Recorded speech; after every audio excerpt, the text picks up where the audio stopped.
today we have Lloyd Roberts, who is the co-founder of LoanPro, a software designed for lenders to automate workflows, provide access to real-time data, and create API integrated end-to-end solutions. So with that, welcome in, Lloyd.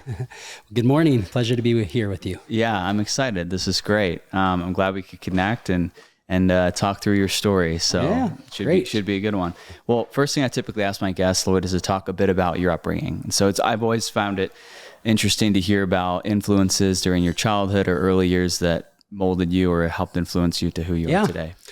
Well, thanks for the question. So I was born and raised here in Utah, in Syracuse, Utah, so not too far north from here, about half an hour north, and grew up with a family. My parents had 8 kids and went to Clearfield High School, graduated back in 1999, so nice. a little while ago now, and had a good childhood, good parents, good siblings. Some of my best friends were and have remained my siblings, and frankly, 2 of my business partners at LoanPro are my 2 brothers. We co-founded LoanPro.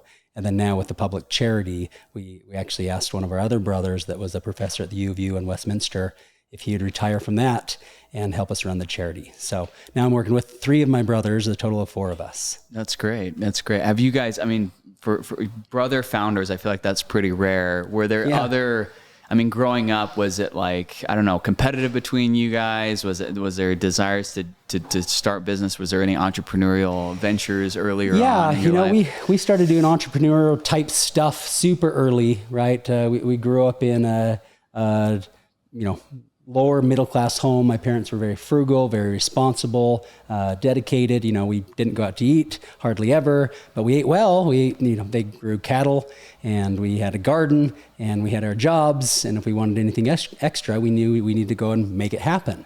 And so we had that fire under our britches, so to speak, from a very young age. And we did all kinds of things together, selling door to door, starting yard care businesses, and we started tons of businesses. I went on an LDS mission. When I came home, my brothers had started a landscaping and yard care business. So I jumped in that with them. And then we just got kind of started. We started business after business together, me and my 2 brothers, Rhett and Ben.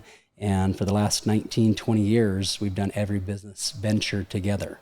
Yeah, that's amazing. Well, good for you. Good for you guys. I know everyone has different, relationships with their siblings, and it sounds like you've had some really great synergies and success with your brothers. So good for you guys. Oh, thank you. Talking about college briefly, I think, Lloyd, I saw you went to Weber State, BYU, Idaho, had a stint there as well. Yep.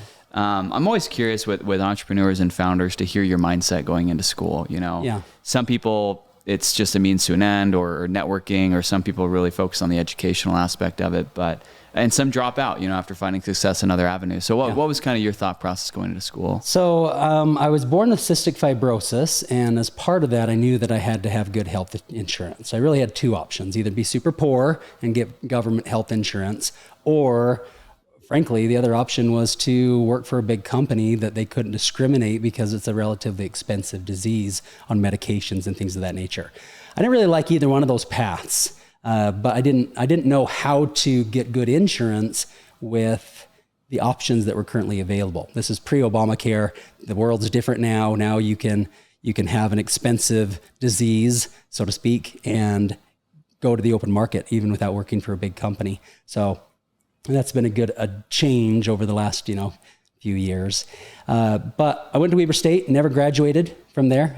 I went and started into sales in the business, and I wanted to join some type of an entrepreneur society or club or whatever, and there wasn't one. So I actually went in, met with the dean, and 30 minutes later, we shook hands, and I committed to start the very first entrepreneur club at Weber State. And if I got an X amount of people within 30 days, he committed to give me a full ride scholarship. Oh, wow. And I got it done in half the time.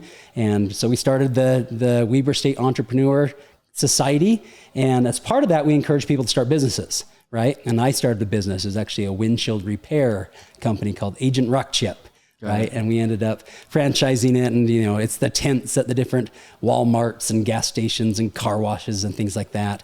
So up in Idaho, down in Texas, door to door, all that. And we'd process the insurance claims. So I dropped out of Weber State, never went back. And from that point forward, just started business after business with my brothers and had different levels of success at each one. But for the most part, business one fed business two, so that we didn't need to go get loans and we didn't need to borrow and leverage ourselves.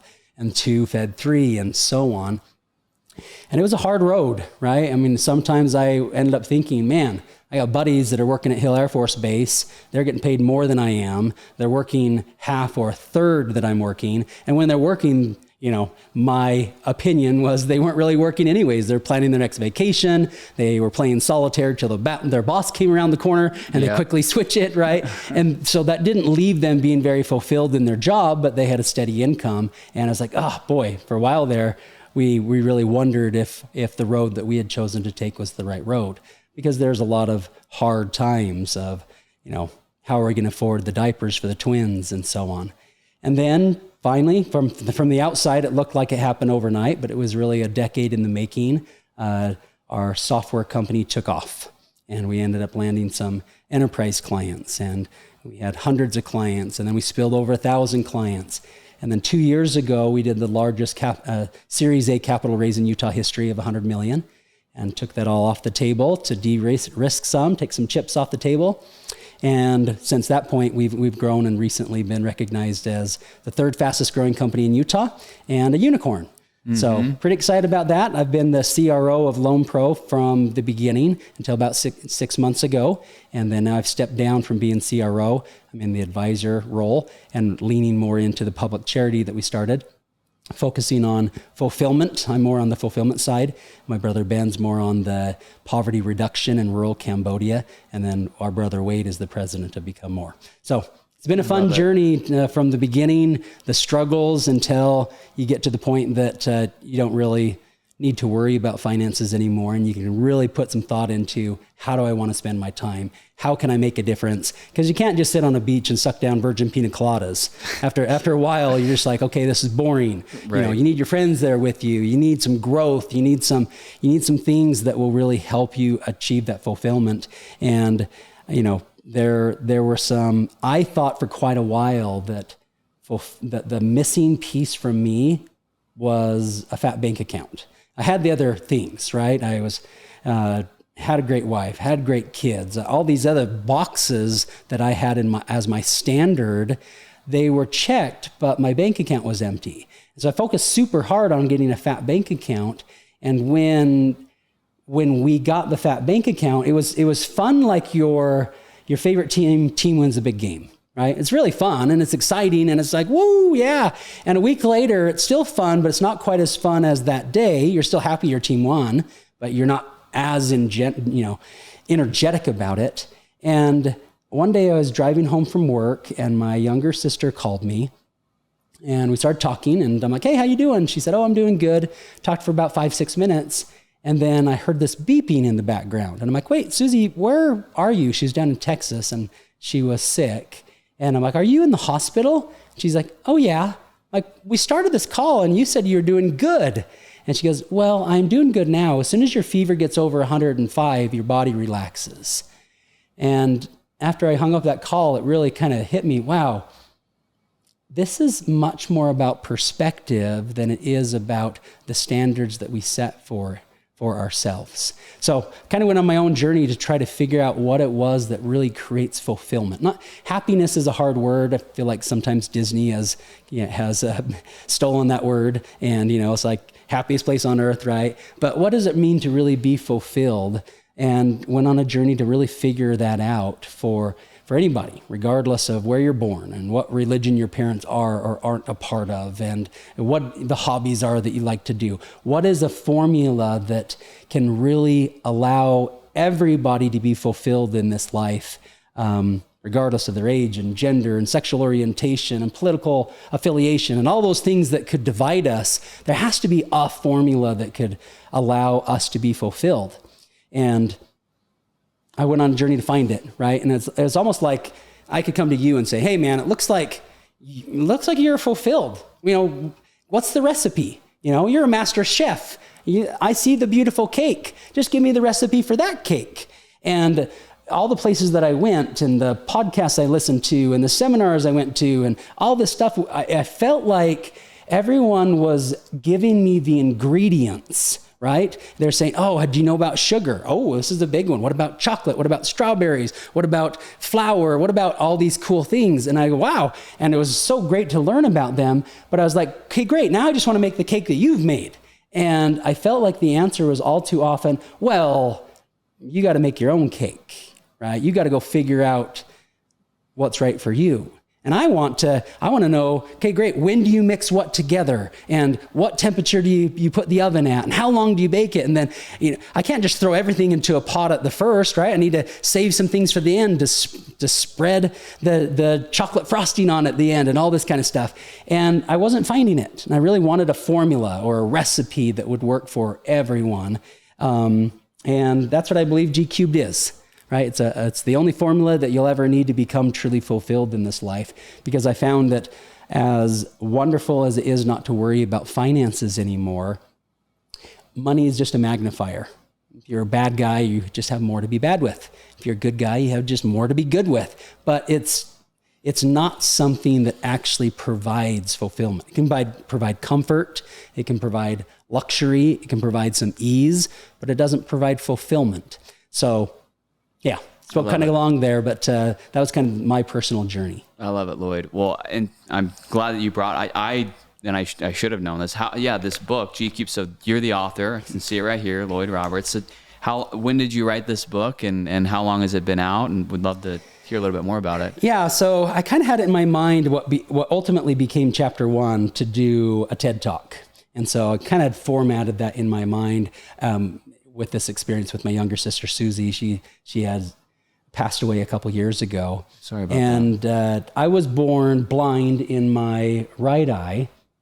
And about 2 years ago, my wife and I were on vacation. I went and swam in the pool at the hotel. And then I had a contact in my left eye, none in my right eye because I'm blind in it anyways. And I went to sleep with my contact in. Not supposed to. I had done it many times before, never really a problem. Well, I woke up and my eye was just killing me. And I didn't know what it was. I went to the ER. They misdiagnosed what it was. They gave me some drops that didn't do anything, and it just got worse and worse. And I'm out of town. I don't know what to do. The pain got so bad that I couldn't really even think correctly. So my brother ended up sending a pilot friend down to pick me up, and he escorted me all the way back to Salt Lake and had an eye doctor meet me late Saturday night, and they found out that it was a corneal ulcer. And a bacteria called Pseudomonas actually ate a hole through my cornea. Wow. My contact held it in place. It was in the pool or the hot tub, and it held it in place and gave it time to just really eat a hole all the way through. Man, that hurt so bad. It really hurt so bad. And the fact that I went completely blind in my good eye, that was secondary to the amount of intense pain. It was literally like a sticker weed was underneath my eyelid and no one could do anything about it. Oh man. It just hurt so bad. And for a month, I didn't get more than 55 minutes sleep at any time because I had to get the drops every hour. They burned. I was blind. It was unrelenting. And about a week into it, I can't do much. I can't watch TV. I can't, the pain is 8, 9, at all times. The fact that it was so unrelenting was the hardest part. And at that point, I realized, you know what? I need to do something productive with my time. I'm going crazy. This hurts so bad. I couldn't take anything but Tylenol and ibuprofen, or else my eye wouldn't get the message to heal.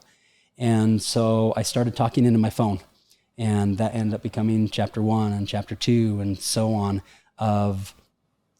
Later on, my wife helped me type things up, and my daughter Liberty as well. And I, of course, edited it and tied things better together in the future. But for that month, that's what I focused on. I couldn't see, and so I chose to focus on something else. I couldn't go to work. I couldn't do anything other than try to get these ideas out of me, into my phone, so that later on, when I could see, most of my sight has returned. Can't wear contacts anymore, but glasses work just fine. Yep. And most of my sight is returned. Those ideas were baked out good enough that ultimately it could be published into a book. So just about a year ago, published it, and it's been a fun run. I love it. And where can people find the book, G Cubed? It's on Amazon. It's on, most good places where good books are sold, as they say. It's on Audible. I did the Audible myself. Great. That's my favorite. I love when authors do the audio. That's how I consume. I don't read nearly as much as I listen. Yeah. And it's really been my journey and my experience of how to find fulfillment now. You don't have to wait until if only fill in the blank, then I would be fulfilled. We often think that, we got to wait till we're rich or retired, or the kids are out of diapers, or the kids are out of school, or then we'll be fulfilled. And it's not true. We're sold that bag of goods everywhere we go, every commercial we watch, and it's actually not reality. And so the objective of G Cubed is to help everyone understand, one, what is reality versus what is the standards that we set for ourselves, and what can you do about them? And then what are the things to actually focus on to increase your overall fulfillment? And G Cubed focuses on 3 Gs, right? And my pitch is that there's only 3 things that you need to focus on if you want to be fulfilled. The first one is increasing your level of gratitude, right? And sounds a little bit, like you can just say, great, I'm grateful, right? And I've done that before, and it's worked at times, and other times it doesn't work. It's more about rooting out entitlement, right? And I'm not saying that we're not entitled to anything. Let's just pretend for a second that you're entitled to 0, right? You're not entitled to the shirt on your back, or the AC in this room, or to having somebody that loves you, or to eat today. If you're literally entitled to nothing, you really choose to believe that, now all those things that I just mentioned become gifts. They become bonuses. They become positive things that you can really be grateful for. And you don't even have to choose to be grateful. You root out entitlement, and gratitude naturally fills in the gaps without you needing to make a cognizant choice. So that's the first one, increasing your level of gratitude. The second one is increase your level of growth, right? And you don't need to build a unicorn. You don't need to do something that the world would say is grand to grow. It could be knit a sweater. It could be plant a garden. It could be read a book. It could be anything. It's just growing and progressing in a way that you're not just focusing on entertainment and relaxation. You're being curious, you're learning, you're progressing in the way that you choose to progress.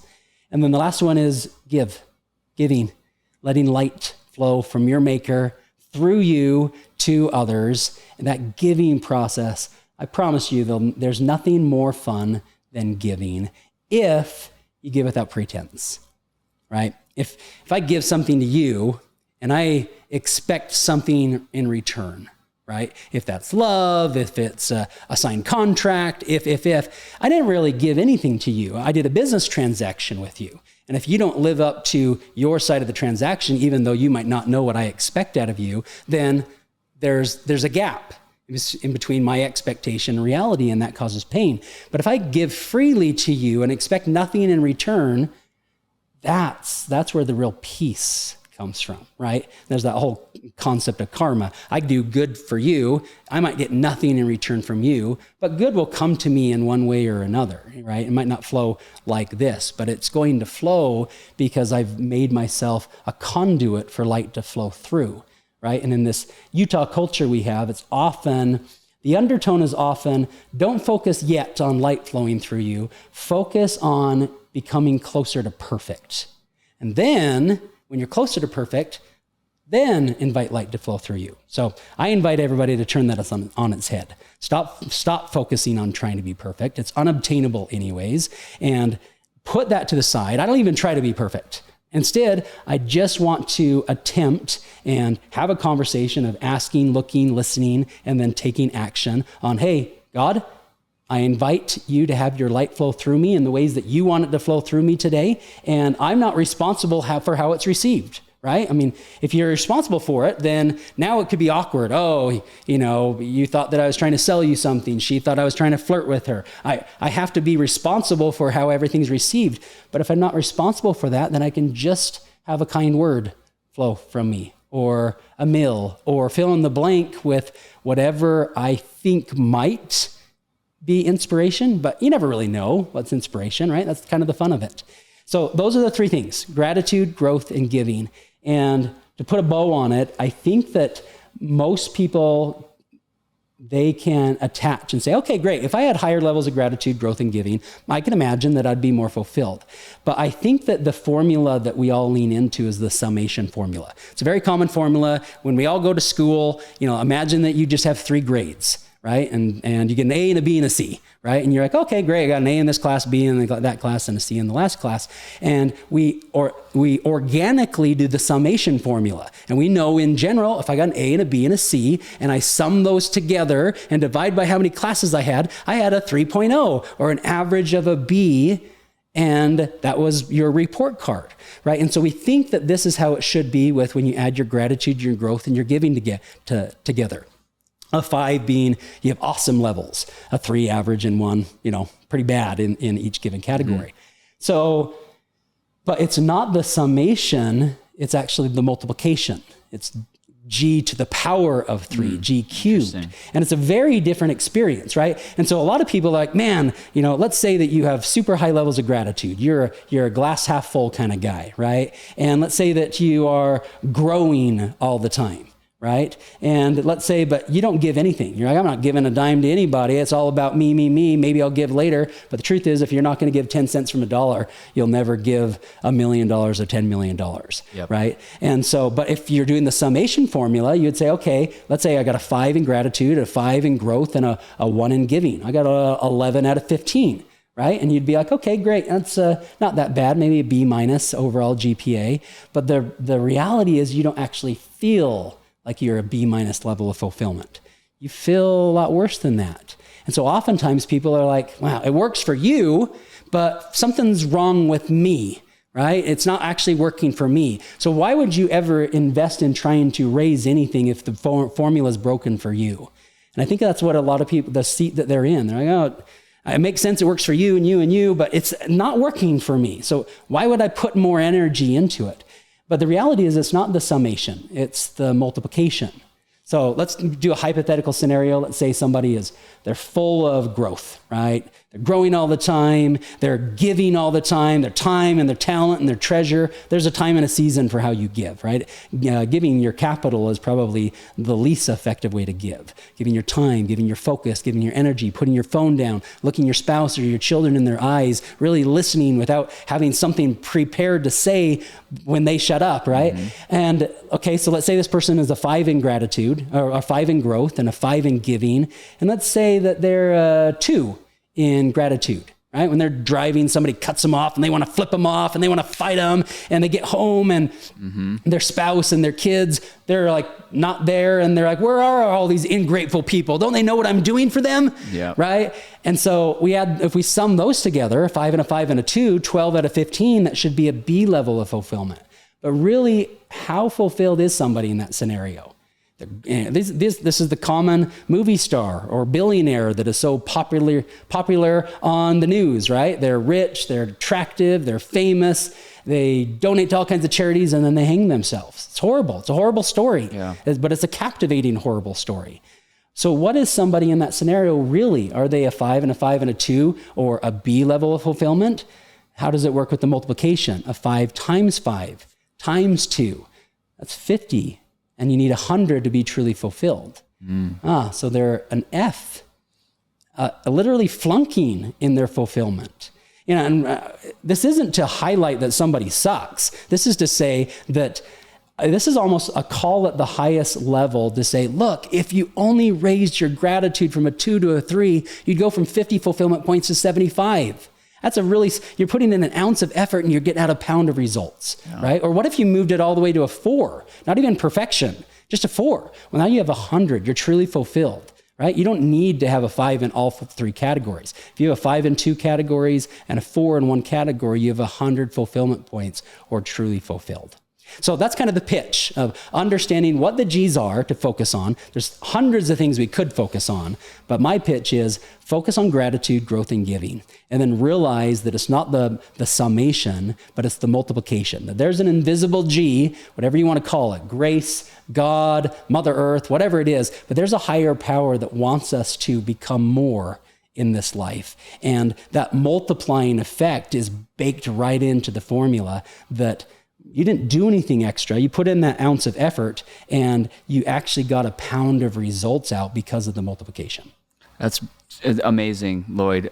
Brilliant. So, some of my favorite interviews that I do on this podcast are when individuals have such a passion for something, and I can feel it as you're explaining this formula that's been successful in your life, and I love it. So for those listening, go check out G Cubed on Amazon and Audible, and I'll do the same. I've got a credit that I'll go throw on G Cubed. Awesome. Well, this is yours, my friend. Thank you.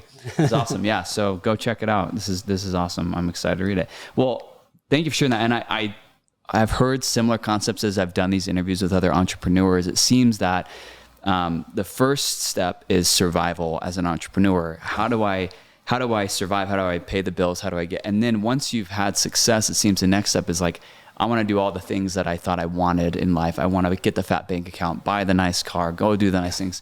But as I've heard people explain it, that wears off very quickly. And then the next step is kind of, what is fulfillment? What does it mean to be happy, to have joy? And so if people can understand that now, even though they're in that, in that process, because for us right now, it's, and it resonated very well with me when you described your friends who are making more money than you at the Air Force Base. And I'm in a similar spot where we're trying to get our real estate investment company off the ground.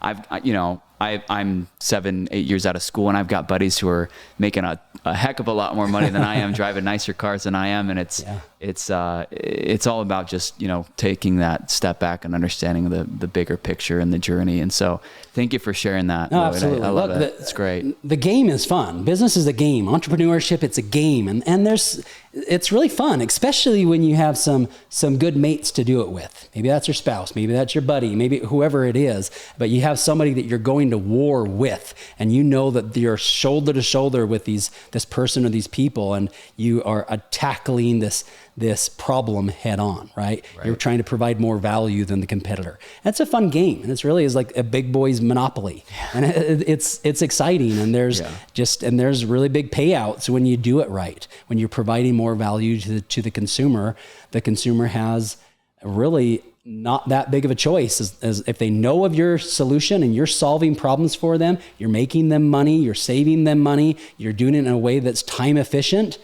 You don't need to even sell yourself, because it's, wow, I don't need to hire that employee. You're going to do it for a third of the price and twice as good, and everything's automated, and there's a track record for everything. Why would I not try it? Oh, money back guarantee. I mean, you can really structure some things in some interesting ways that make it so that it's a win for your client.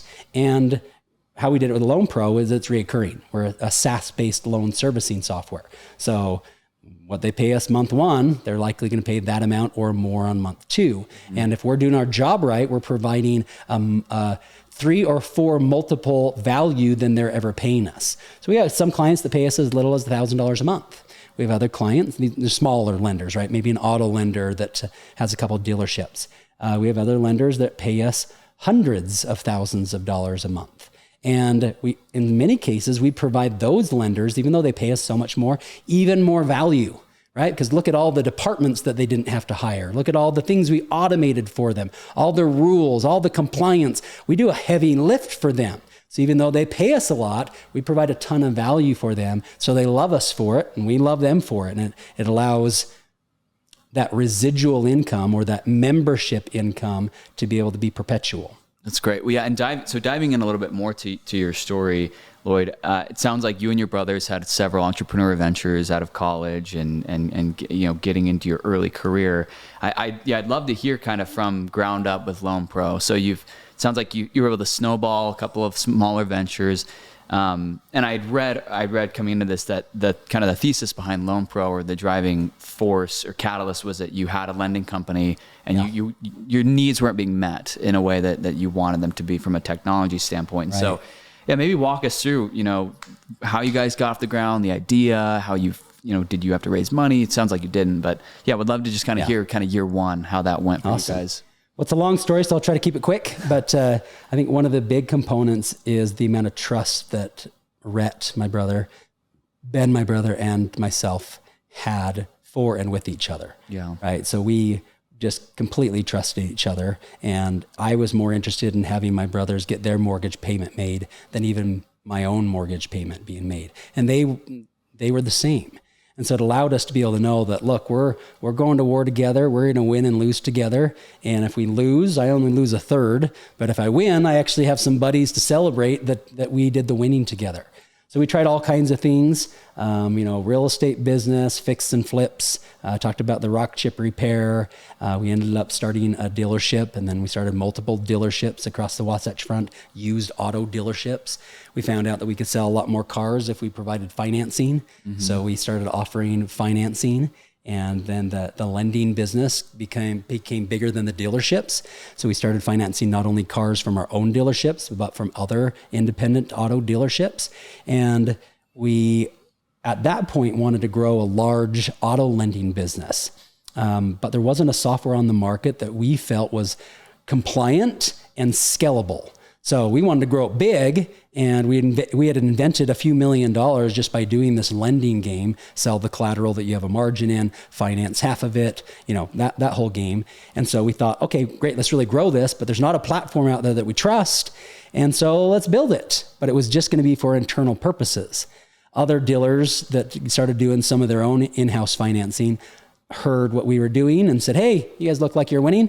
I want to do what you're doing, and we told them, well, you got to build software. And they said, we're not building software. Can we use yours? Mm-hmm. And at first we said, no, you can't. It's kind of our secret sauce.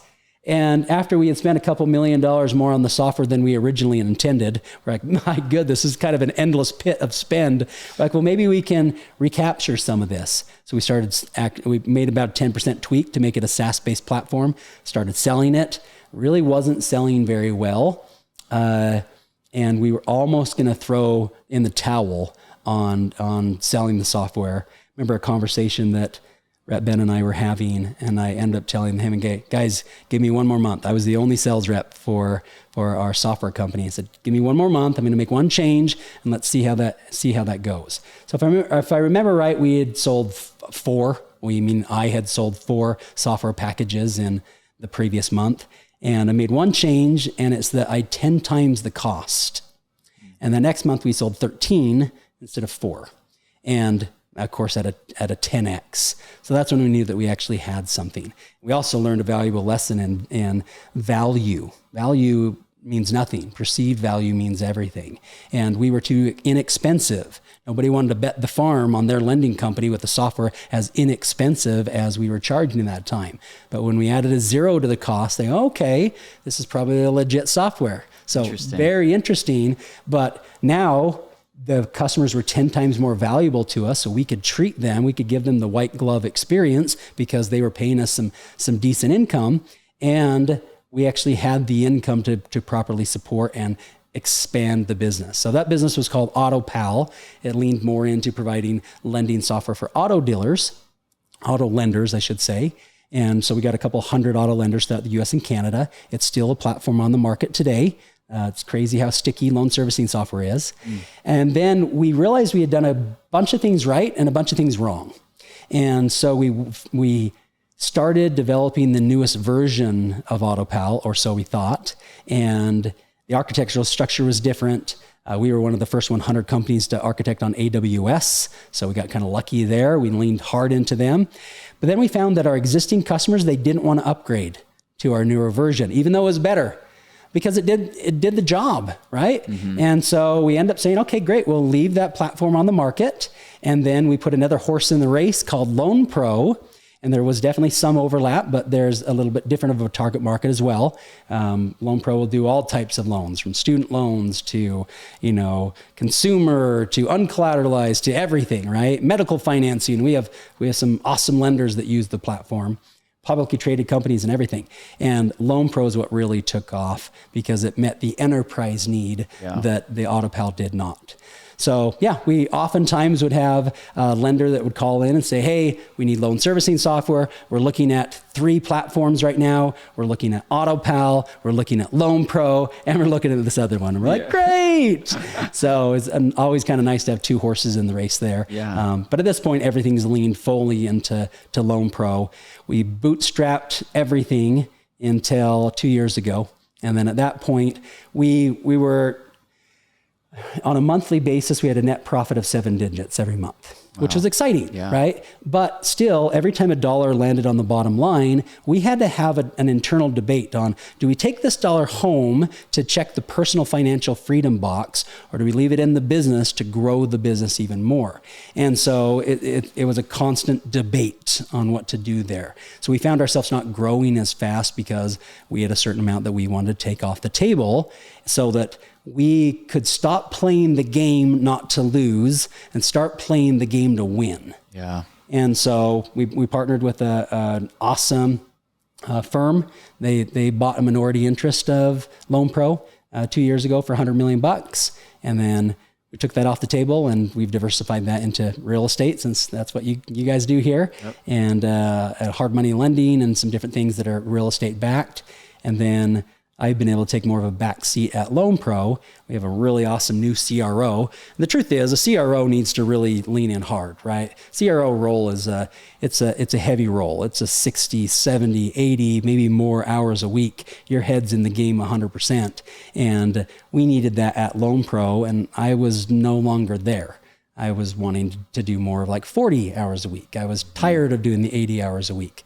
And so now I'm on the board and in an advisory role, but I'm able to really focus in on things that I'm super passionate about, sharing the message of fulfillment, both with the book G Cubed and also with the charity Become More, and really marrying the concepts of Americans are so blessed typically. We have our own set of major issues, but when it comes to stuff and resources, we're a very blessed country, but yet we're a pretty miserable country too, according to the polls. A lot of depression and a lot of anxiety, a lot of sadness, a lot of pointlessness, a lot of people feeling hopeless. And that's kind of interesting. A country so rich in resource, but so poor in fulfillment. And then on the flip side of the coin, my older brother, Wade, he served an LDS mission and he spoke Khmer in California. Fell in love with the Cambodian people, ended up going to Cambodia a couple dozen times, got his doctorate degree, and actually had a major impact in reducing the amount of deaths in Cambodia from the landmines. His thesis was on the economic impact of the Cambodian landmines like 15, 20 years ago. Wow. And he also has cystic fibrosis. He got close to death. Our sister Susie had it as well and passed away. So it was a real reality check. A new drug hit the market, and they call it the miracle drug in the cystic fibrosis world. And he got it on it. So did I. And I was going downhill as well. And it turned him around. I no longer can be on it because it was, my bilirubin levels went to dangerously high. So I've been off it for quite a while, but turned it around for him. So we had that reflection moment of, what are we waiting for? Like, in all candor, I pictured being at his funeral and looking at him and thinking he wanted to do so much. He had so much in his heart that he wanted to do. He didn't have the resources to do it. And he lived a good life, great wife, great kids, professor. He made a difference, but we knew he wasn't doing what was in his heart to do. And so that's when we decided, you know what, let's move some resources. Let's start a public charity. Let's ask him to be the president of it. And let's lean into reducing poverty in Cambodia and increasing fulfillment for Americans. And let's share, let's hold hands here, right? And let's take Americans to Cambodia on not service trips, but on fulfillment trips. I just got back from one 2 days ago. It's a 13-hour time difference. I don't know what time it is right now, right? And I was able to take 2 of my boys and a bunch of our LoanPro employees, and it was more of a parent-child trip. And to have Americans go to Cambodia and see, oh my goodness, you're smiling and laughing and you live in a pile of garbage. You don't know if you're going to eat tomorrow and you still have that twinkle in your eye. There's a real paradigm shift that happens for Americans. And then on the flip side of the coin, we're able to have some real impact over there.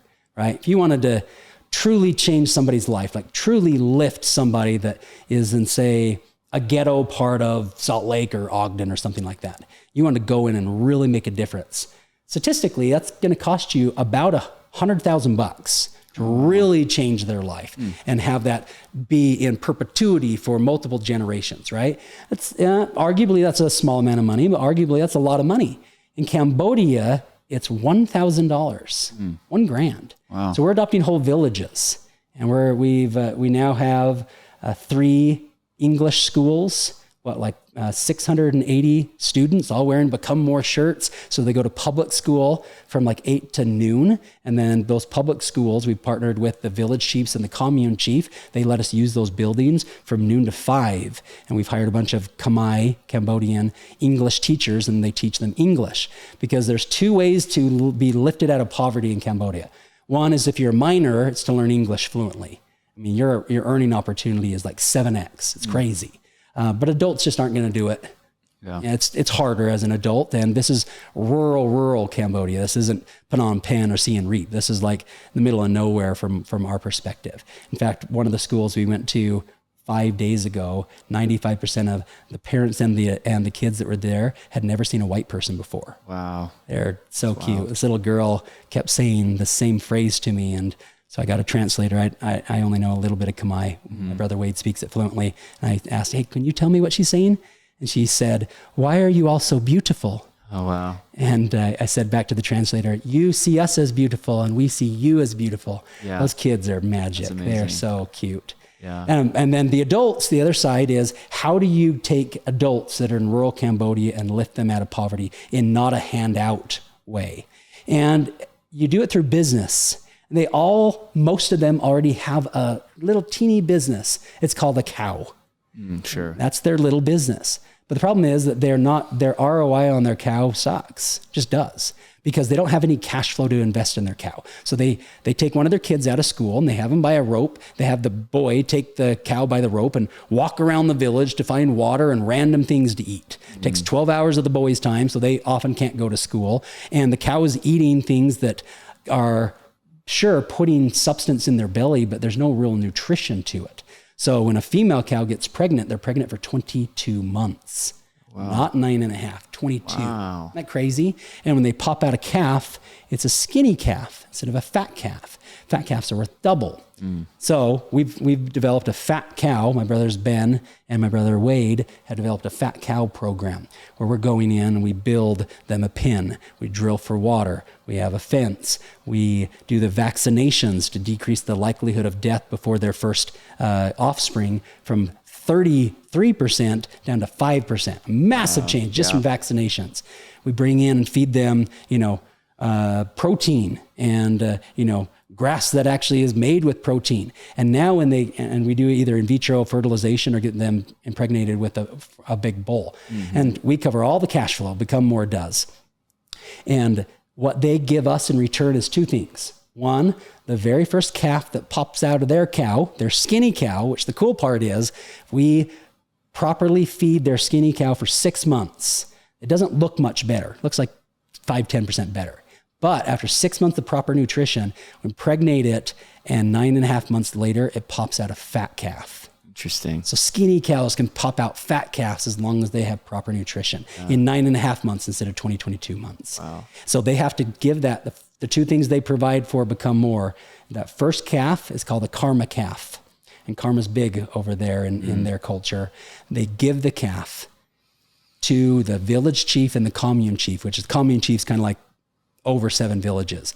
And they decide collectively as husband, wife, village chief, and commune chief, what family in their village will receive this gift. So that every household within 8 to 12 years, based on the size of the village, every household will have a fat cow.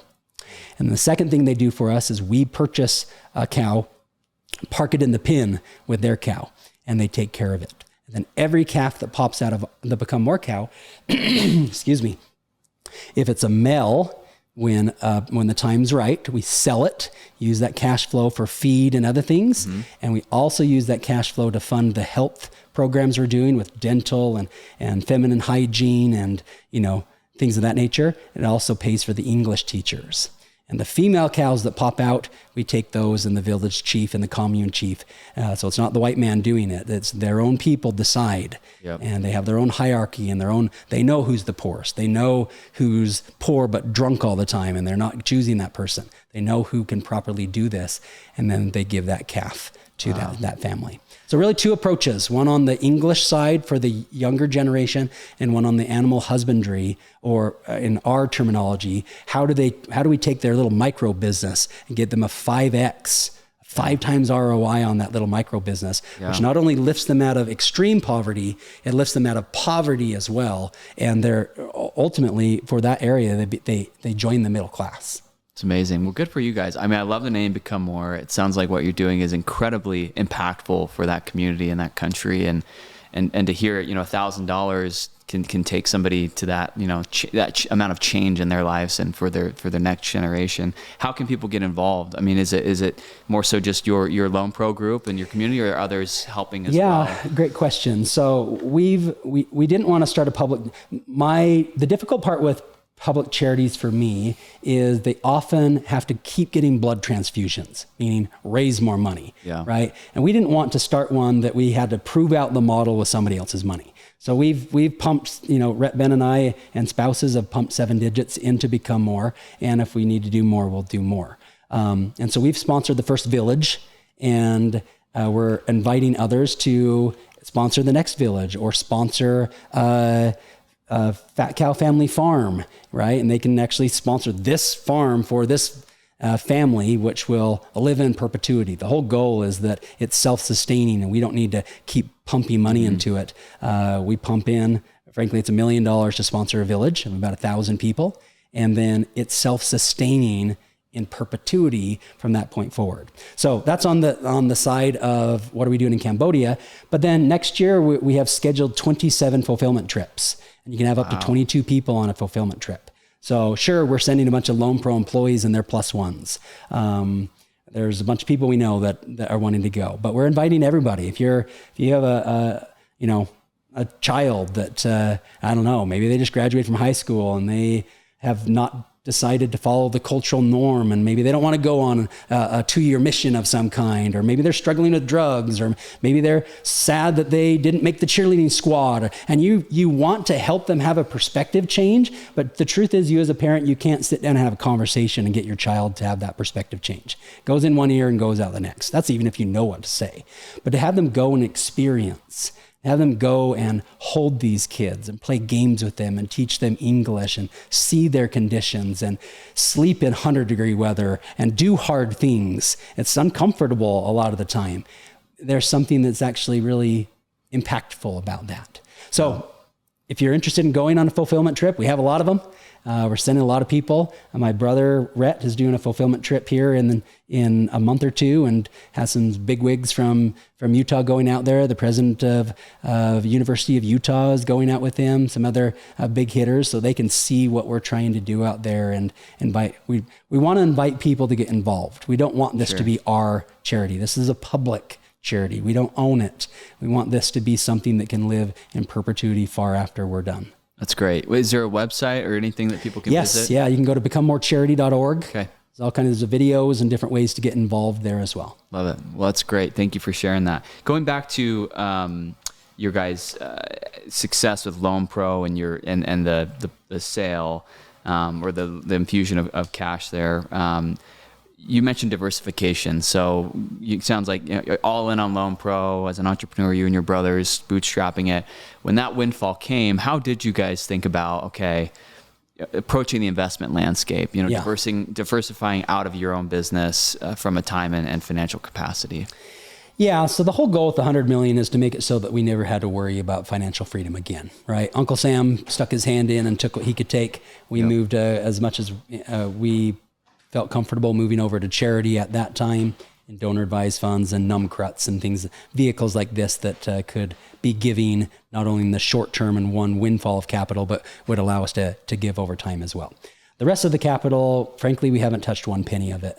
We haven't bought a hamburger and ate any of it. It's all been rolled back into investments, and the investments aren't structured to hit home runs. Our home run will likely be LoanPro. And it's done very well in the last 2 years. And the things that we have baked right now, I think it's going to continue to do so. Not in the day-to-day operations like it used to be, but things are going very well there. So that's our home run risk. But the reality is, if LoanPro does everything that we hope and expect it to do, and we all become billionaires, I'll say, yay. If it goes bankrupt, I'll say, oh, that sucks. But I promise you, I won't shed a tear of joy or a tear of sadness if one of those two scenarios happen. It just is what it is. Like it's been an interesting mental transition. Part of that, of course, is because we've been able to take this capital and do very secure real estate backed or purchasing of real estate type investments that at least nobody knows what happens in the short term, but in the long term will produce a decent yield in a tax efficient way. So that's one of the best things about real estate, right? You get the bonus depreciation up front in many cases if it qualifies, and then you get the appreciation on the back end that you can keep in that entity, or of course you can roll it into something else at the 1031 exchange. Yeah, very smart. And you mentioned hard money lending. Is that almost like a separate business that you guys operate, or are you doing that through somebody who's running that? Or so we have a couple hard money brokers is what they probably would refer themselves as, but these are really trusted advisors that do all the hard work to go find and narrow in on the right deals. Our criteria is very specific, and probably 1 in 40 deals that come across their plate qualify. So most of them don't. But truth is, everybody wants to borrow money, right? And so we make sure that it fits in this very tight square. And that means that we're not making 36% on our money, right? But we can make 12, we can make 18, we can make it, typically we're in that window.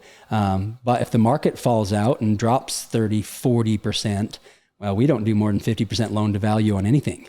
So even if that hard asset drops 40% with the S&P 500, well, great. Well, we still made our 12 while everybody else lost 35. Right. And now we have capital when everything's on sell by 35%. Yeah, very smart. And is that single family homes predominantly that you're lending on? No, we've financed a hotel in Vegas that appraised for $31 million. We gave them a $10.8 million first position loan. Yep. Things of that nature where they're hard assets, where one of the criteria is if this borrower pays like they're scheduled to, will we be pleased? Typically is a yes.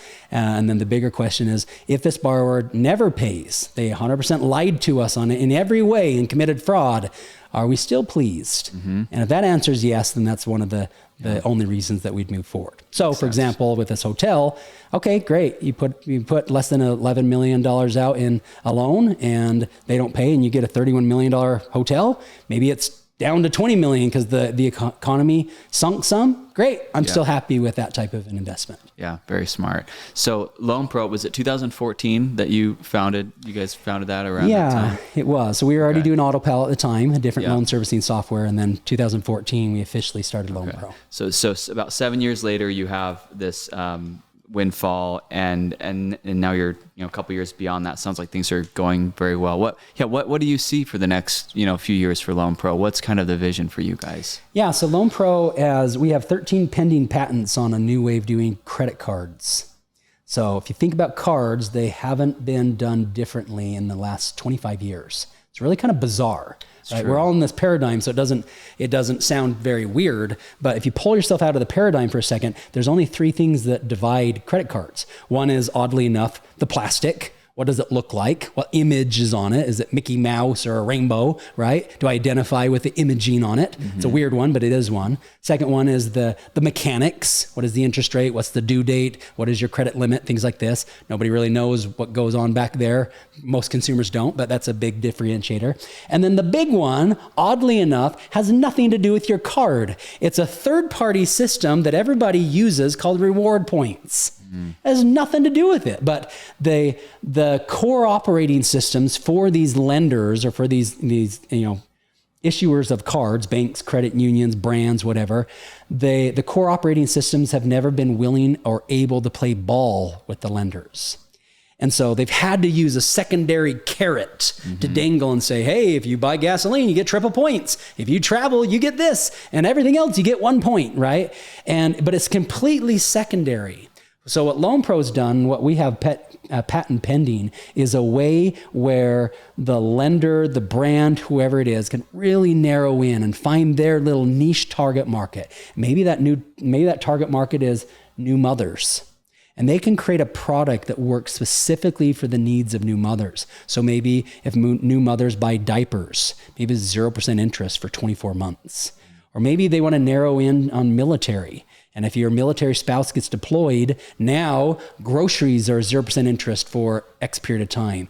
Gas works differently. But if you go to McDonald's, then it works regular. And so LoanPro, the core operating system, is now allowing cards to really narrow in and provide value to the consumer in a way that has never been done before. I mean, if you think about it, when you became 18 years old, well, anybody in general, 18 years old to 40 years old, typically you now have 7 credit cards, right? Sometimes you still have them. Sometimes you just deactivate them, but you move on for a variety of reasons. Maybe your first card doesn't meet your need anymore. That's the card you got when you went to college. Now you have a kid and now you have a career and now you want to travel a bunch. And so you got a different card that met your needs different. What if lenders had the ability to land a customer when they were 18 and then adjust their programs to meet their needs as their consumers' needs actually change? So there's some super cool things that the core operating system, the back end that nobody sees, will allow the lenders to get really creative, and they can now in new ways say, you know what, I want to truly meet the consumer's needs and meet them where they are and help them understand that I see you. I feel you. You know, you had this tragedy happen and now it works differently. You lost your job. Now this works differently. They can customize it however they want. And we at the core level will support that. And plus, you know, the government's getting a ton of pushback from all of the interchange that's happening. I mean, companies like Walmart and Target, they're lobbying like crazy saying, hey, there's too much interchange happening. Now, who knows what will happen? I think that companies like Visa, MasterCard, American Express, they provide a ton of value to the consumers. So surely that interchange is justified, but the merchants don't like it because they view that as it coming out of their pocket. Well, what if the merchants are successful and they are able to, by legislation, require that interchange to be compressed? Now they don't have the liquidity and the extra cash to give all these bonus points, to send you on trips and to give you cash back because they're not making it. Well, now how does a card differentiate itself when the current way, the largest possible way that they are currently differentiating themselves either gets compressed or goes away? Well, it's customized. It's doing what they should have done in the first place, but never had the back end that could support them in doing it. Yes, very fascinating and sounds like a niche area that definitely needs to be addressed. So very cool. Last couple of questions for you, Lloyd, and we'll wrap up.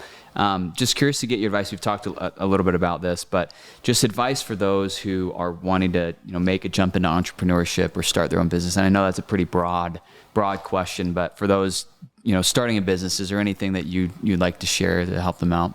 Yeah. So just a little bit of a tangent or story here. I think that we find ourselves in a position, and let's rewind a couple thousand years ago, and you're in a tent and you hear some commotion outside your tent. So you open the door and you see the king or the queen or whoever the cool person is. And you're like, whoa, never even met them in person. And they say, are you? And they call you by name. And you're like, look to the left or the right. You're like, yeah, that's me. And they say, come with me. They take you to the center of the town and everybody from the village is there. And they take you on this high platform and they announce to everybody, you are the one. You are the one we've been looking for. And they ask you to take a knee and you're like, golly gee, me? And they anoint you. And I think that oftentimes in business and in our personal life, this is the storybook story that we're all hoping for. We want our teachers, we want our church leaders, we want our parents, we want people to constantly be anointing us. And even when the rare occasion happens when they do, we're conditioned to be like, oh no, not me. Almost like a combination of humility and tell me it again, right? But the reality is, in business and in our personal life, if we simply don't wait for somebody else to anoint us, but we literally realize that we've already been anointed. We were anointed before this world was, or however you want to look at it. If you take that responsibility upon yourself and say, you know what, I can do this. This is what I want to do. Figure out what you want to do. Don't wait for other people to tell you that you should do or you can do. You get to decide that. Nobody else gets to decide it for you. With one exception, if you want to jump into entrepreneurship, having the support of your spouse, it's critical because it's a lot of hard work. You're likely not going to make it in the first 6 months. It's likely going to be you working for close to free. You're going to be learning on your dollar, right? And so it's you need to have the stomach for it. But to me, the number one key is to not wait for others to anoint you, but to take a knee and anoint yourself. And then you'll be surprised. Others will end up looking at you and be like, something's different about him. Something's different about her. And they won't use this terminology, but what they'll really be saying is, you're anointed. I like being in your presence. There's something special about you. You're going places. Let's do business together. Because you didn't wait for someone else to do it. You just decide, you know what? I'm going to do this. I'm going to be the kind of person that if I sat down with my 80-year-old self, and picture it for a second. I'm 43. If I had the luxury of sitting down with my 80-year-old self, and I can picture him, and he's happy, and he's healthy, and he glows, and he has this presence about him, and this love about him, and I get to have a one-on-one conversation with no distractions with my 80-year-old self, what would my 80-year-old self counsel me to do? And for me, that's the visual manifestation of both me, my I am, my spirit, and my deity combined into a way that I can actually picture it. And I can answer almost every question by structuring it like that. What would my 80-year-old self tell me to do? And that's in business, that's in relationships, that's in, frankly, every aspect of life. You'll be surprised how often your 80-year-old self knows the answer. And your specific 80-year-old self is not going to give you the fluff answer either. Oh, you're good enough just as you are. How many songs lean into you're good enough just as you are? Truth is, even teenagers don't like that message because they're like, are you kidding me? I'm messed up. I'm not good enough just as I am. Now, I'm not saying that we're not worthy of love just as we are, that we're not worthy of unconditional love, because we are. But none of us are good enough just as we are. Who wants to be the same in a decade? Or do you want to grow? You want to progress? You want to become something more? So we're constantly on this journey of becoming that is perpetual. And when we picture it as what would our 80-year-old self tell us to do, we can just see it through a completely different paradigm. So even in the business world, let's say you have a job. Ask yourself, is this the job I should be doing? Well, what would my 80-year-old self recommend? Maybe your 80-year-old self would say, you know what? Stay here. Well, great. If you're going to stay there, love it. Lean into it. Do it because you love it and decide to love it. If you're going to stay there, begin with the end in mind, right? Or maybe your 80-year-old self would say, take a chance, man. You got this. Do it. Your 80-year-old self's going to give you some counsel that your today's self might not dare. I love it so much. Well, there's really no better way to end, Lloyd, and I seriously appreciate you coming on here, taking the time. And you mentioned giving. I know you're giving of your time to be here, very busy. And so thank you for sharing your story, your advice. And for anyone listening, go check out G Cubed, check out Lloyd, and thank you again for being here. Hey, thank you so much. It was my pleasure. Yeah, absolutely.